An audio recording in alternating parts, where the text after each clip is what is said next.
Kehidupan mewah yang kerap ditampilkan oleh selebgram asal Palembang, Adelia Putri Salma, malah berbuntut pahit. Polisi menetapkan selebgram itu sebagai tersangka dan mencurigai dirinya terlibat dalam jaringan narkoba yang dijalankan sang suami Gaddafi. Adelia diduga menyembunyikan aset-aset hasil kejahatan sang suami yang ternyata masih aktif berbisnis narkoba meski sudah berada di dalam lapas Nusa Kambangan. Adelia ditangkap saat berada di sebuah salon kecantikan wilayah Palembang. Pengembangan dari rangkaian kegiatan pengungkapan jaringan narkotika yang dilakukan secara bersama-sama, bukan saja Polda Lampung, tetapi Polda Banten, Polda Kalsel, kemudian juga Mabes Polri yang melibatkan kerjasama internasional dengan polisi Malaysia, polisi Thailand, dan lain sebagainya, jaringan. Nah, dari jaringan-jaringan itu kita pelajari, ternyata kita menemukan ada dugaan atau ada aliran dana yang mengalir kepada yang bersangkutan. Ya, kita menduga aliran dana yang dibelikan berbagai macam barang-barang itu asalnya dari transaksi narkoba. Saudara, dari dalam lapas atau lembaga pemasyarakatan, suami selebgram masih mampu mengendalikan bisnis narkoba dan mengirim uang ke istrinya. Lemahkah sistem hukum karena di penjara pun orang masih bisa melakukan transaksi narkoba? Dan hukuman apa yang pantas untuk selebgram yang menampung uang sindikat narkoba dari suaminya ini? Kita ulas bersama anggota Komisi 3 DPR RI dari fraksi PDI Perjuangan, Johan Budi, dan peneliti pemasyarakatan dari Center for Detention, Gatot Gui, yang selama ini concern soal permasalahan lapas di Indonesia. Selamat pagi, Bapak-Bapak. Selamat pagi, Randy. Baik, sebelum saya ke Mas Johan, saya akan ke Mas Gatot dulu. Ini dari kajian Anda, Mas Gatot. Bisnis narkoba dari dalam lapas melibatkan keluarganya yang ada di luar lapas. Bukan hal yang aneh atau bagaimana? Dan bagaimana modusnya? Apa yang Anda lihat dari fenomena ini? Ya, sebetulnya kami melakukan penelitian ya terkait dengan pengendalian narkotika di dalam lapas dan rutan itu tahun 2021. Ya. Dan memang salah satu yang memudahkan para bandar besar untuk mengendalikan narkotika adalah alat komunikasi sebetulnya. Ya. Ini sebenarnya program untuk pemberantasan atau pencegahan alat komunikasi kan sudah sering ya, handphone sudah digeledah dan lain sebagainya. Tetapi itu tetap tembus ya masuk ke dalam, dan itu macam-macam ya. Itu bisa melalui dari pengunjung ya, dari keluarganya, lalu kemudian dari oknum pegawai juga bisa gitu ya. Sampai hari ini kelihatannya belum selesai. Nah, ini juga terkait dengan kasus ini juga kami sebetulnya mengawal dari awal ya, terkait dengan pembangunan lapas Karanganyar. Sudah didesain untuk memperketat barang masuk dan orang masuk sebetulnya, termasuk petugas itu tidak bisa berbicara langsung kepada narapidananya langsung ya. Oke. Keluarga misalnya berkunjung ke lapas Karanganyar di Nusa Kambangan, itu datang ke Nusa Kambangan itu nggak bisa langsung tatap muka. Ya. Tetap mereka menggunakan video komunikasi ya, jadi di ruang kunjungan disiapkan LCD, lalu kemudian mereka berkomunikasi seperti itu. Nah, kalau memang ada indikasi bahwa ini dikendalikan di dalam lapas Karanganyar, tentu ini harus menjadi perhatian serius pemerintah, karena ini kan salah satu infrastruktur yang menjadi concern-nya Presiden kita ya, Jokowi ya. Jadi punya lapas tercanggih secara teknologi dan lapas terketat se-Indonesia gitu ya, termasuk petugasnya pun tidak bisa seenaknya saja masuk ke dalam blok gitu ya, ngobrol dan lain sebagainya. Semua ada mekanisme di dalam lapas Karanganyar. Ya. Nah, ini yang menurut kami pemerintah dalam hal ini ya harus menjelaskan ke publik gitu ya. Ini kan terlanjur publik jadi apatis, masa lapas yang sudah sangat ketat ini masih bisa tembus gitu loh. Nah, ini harus dipublikasi, harus dicari siapa yang terlibat, apakah benar itu dikendalikan di dalam lapas Karanganyar ya, dan faktanya seperti apa. Nah, ini yang harus diungkap ke publik gitu loh, agar jangan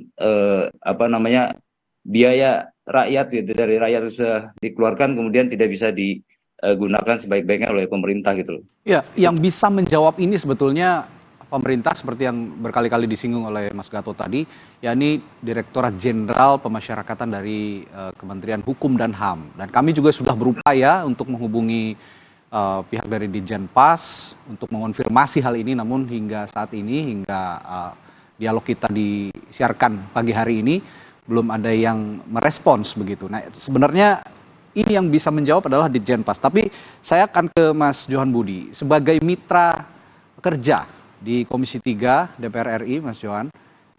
Ditjenpas yang seharusnya bisa menjawab ini belum bisa hadir, tapi saya akan minta pandangan Anda.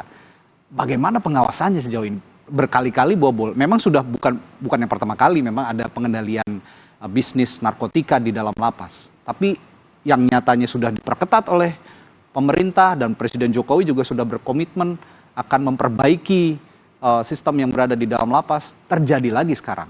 Bagaimana ini, Mas John? Ya, baik. Selamat pagi, Radit dan Pak Gatot ya.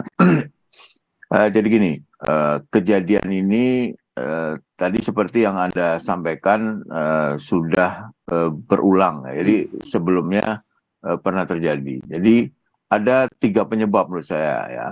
Selain tadi yang Anda sampaikan soal pengawasan yang harus ketat ya terhadap penghuni atau narapidana yang ada di dalam lapas atau di rutan ya.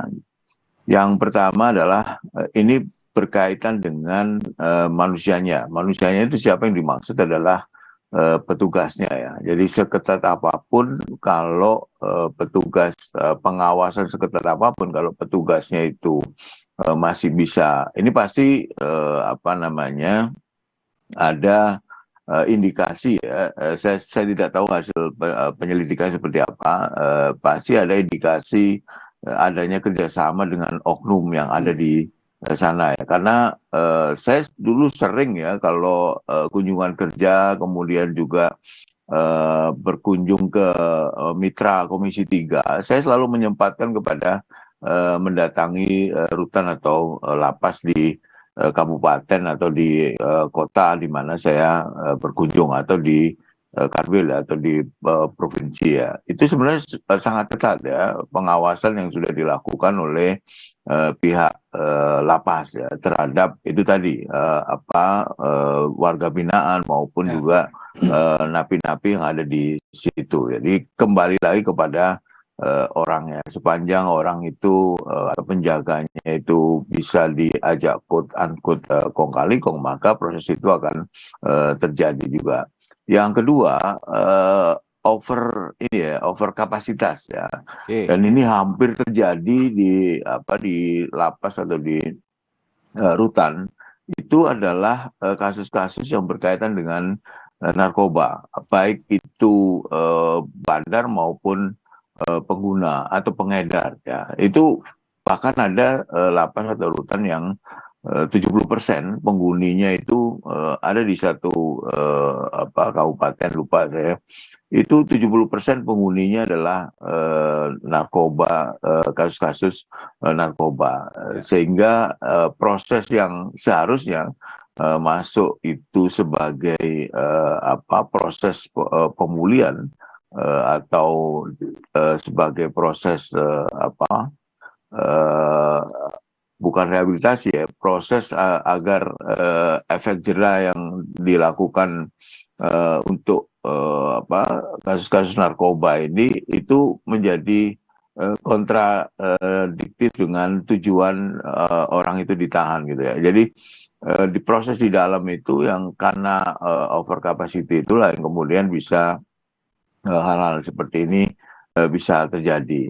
Yang ketiga, menurut saya ini juga berhubungan dengan apa yang tadi disebut ya mengenai komunikasi yang terjalin antara warga binaan atau napi yang ada di dalam dengan pihak luar. Ya. Beberapa kali terjadi operasi ya yang dilakukan oleh pihak lapas. Bahkan saya pernah menyaksikan juga begitu ketatnya mereka melakukan operasi di dalam sel-sel itu, jangan sampai ada alat komunikasi. Tetapi juga masih lolos ya, karena satu-satunya peralatan atau komunikasi yang terjalin antara yang di dalam dengan yang di luar pasti menggunakan alat komunikasi gitu.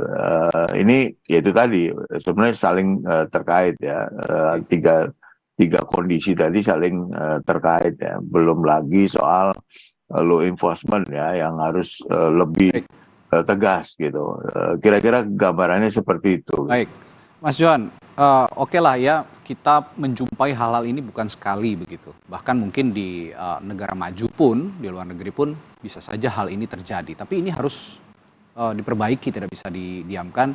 Minimal ya tidak terlalu banyak kasus-kasus ini mencuat, apalagi jumlahnya miliaran kalau saya lihat ya. Ini penjualan narkoba dari dalam lapas ini dioperasikan dari dalam lapas, jumlahnya miliaran, ini yang luar biasa seperti itu.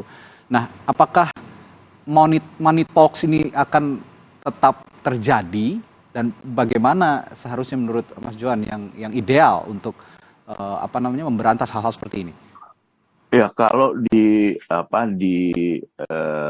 tekan sampai zero, saya kira sulit ya, karena seperti korupsi lah menurut saya. Itu Anda berapapun yang hukuman yang Anda terapkan akan tetap itu terjadi ya. Tapi mungkin bisa berkurang. Tapi kasus ini memang sudah lama kita nggak dengar ya, kasus yang sedang jadi topik diskusi kita ini udah lama.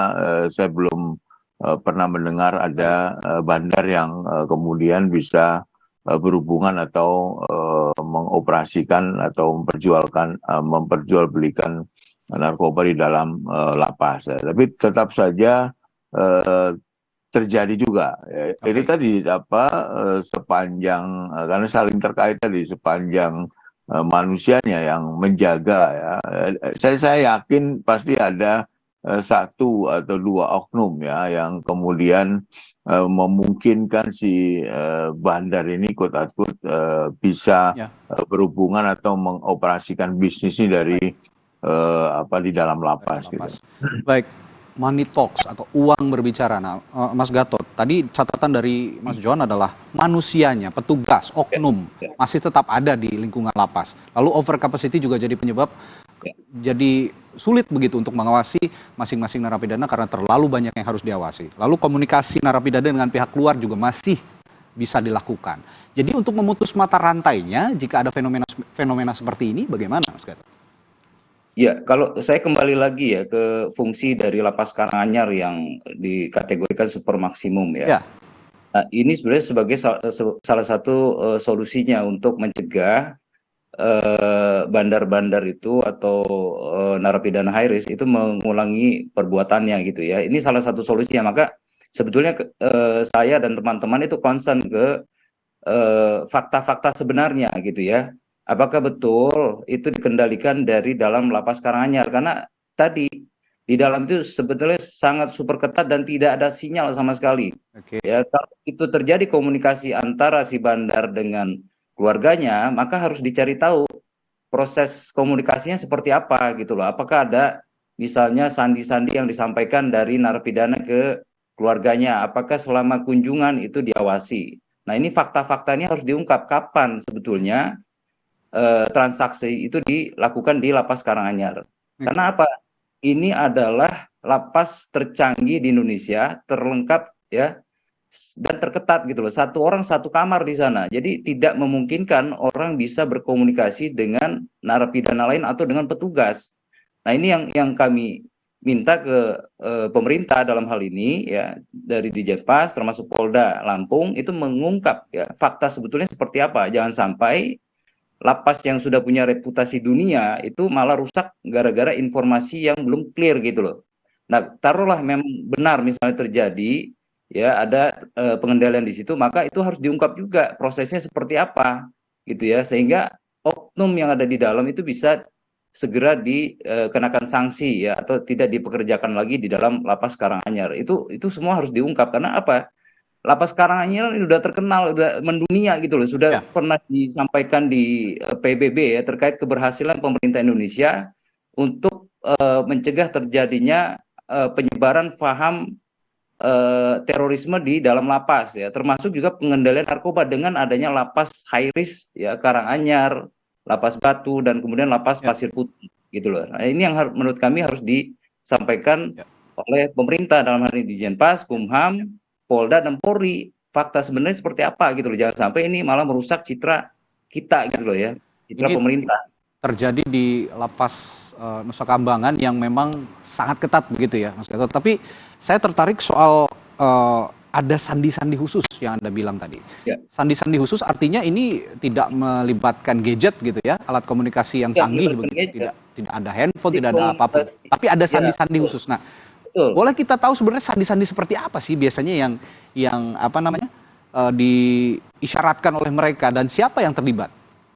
Ya, misalnya gini, contoh ya, di salah satu lapas di Nusa Kambangan itu pernah ditemukan pada saat komunikasi itu melalui tidak bisa langsung ya, melalui pembatas ya, Oke. itu mereka biasanya sudah ada catatan yang dibawa ya, entah taruh di tangan ya, entah taruh selipkan di mana, itu biasanya catatan sudah dibawa dan ditempelkan di kaca atau diperlihatkan seperti ini gitu loh.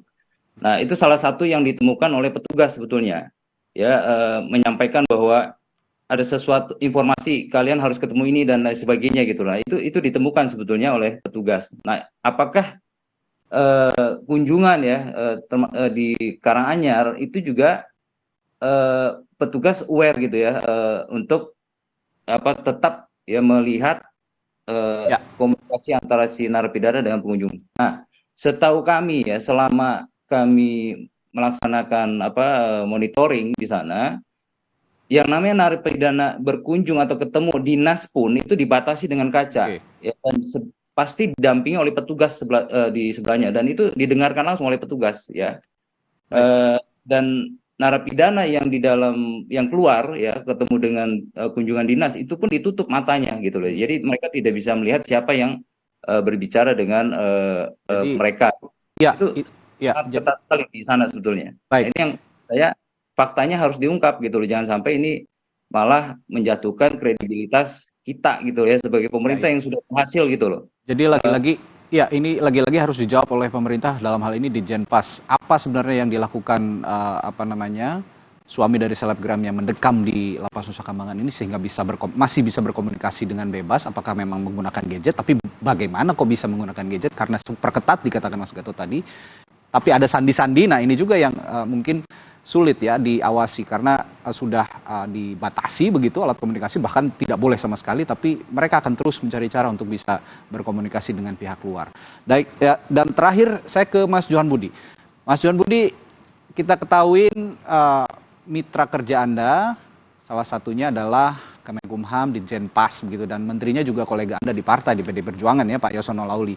Ini adakah upaya dari Komisi 3 DPR RI untuk nanti meng-cross check atau menanyakan langsung dalam rapat kerja di DPR begitu khusus soal ini, karena jangan sampai terulang lagi dan kita akan terus berperang melawan hal ini begitu, Mas Johan? Biasanya akan selalu disampaikan ya, atau ditanyakan, apalagi kalau ada kejadian-kejadian yang sangat menyedot perhatian publik ya, berkaitan dengan fungsi yang ada di mitra Komisi 3. Tapi saya belum tahu tanggal berapa rapat kerja atau RDP dengan Kementerian Hukum dan HAM.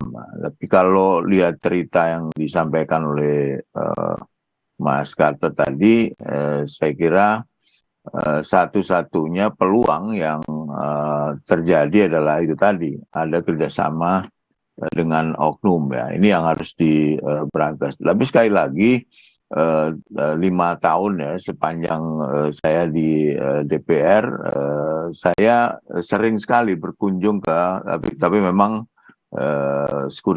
maksimum security ini proses yang dilakukan oleh pihak lapas itu sangat ketat ya.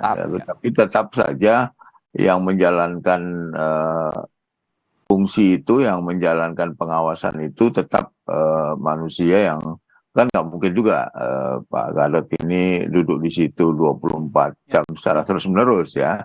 dan juga mungkin sesekali ada saya nggak tahu apakah pakai kode atau pakai sandi dan lain sebagainya, tapi yang pasti tidak mungkin tidak terjadi komunikasi antara yang di dalam dengan yang di luar ya. Jadi ini yang perlu yang pertama tadi perlu penjelasan secara transparan, kemudian diproses secara tuntas siapa yang terlibat, kemudian ya dibawa ke pengadilan, diproses secara hukum gitu, biar yang lain bisa memberi atau bisa ada deterrent effect lah, dan ini hukumannya harus berat ya, saya kira itu. Baik, memang sampai hari ini Direktorat Jenderal Pemasyarakatan belum menjelaskan soal kasus ini, apa yang menjadi penyebab mereka orang yang di dalam lapas masih bisa berkomunikasi dari pihak luar. Setidaknya kami para jurnalis yang masih belum bisa menghubungi di Jenpas, Kemenkumham, tapi nanti kita berharap pada Komisi 3 DPR RI, semoga bisa menanyakan hal ini dan menjelaskan kepada publik apa yang menjadi sebab mereka yang di dalam lapas ini masih bisa mengendalikan bisnis narkoba bahkan. Ya, pasti kita tanyakan, Radi. Baik, terima kasih. Setiap kesempatan. Baik, terima kasih. Anggota Komisi 3 DPR RI Johan Budi dari fraksi Partai Demokrasi Indonesia Perjuangan, dan juga peneliti pemasyarakatan dari Center for Detention Gatot Gui telah berbagi informasi di Sapa Indonesia Pagi. Selamat pagi Bapak-bapak, sehat selalu. Terima kasih. Selamat pagi, terima kasih.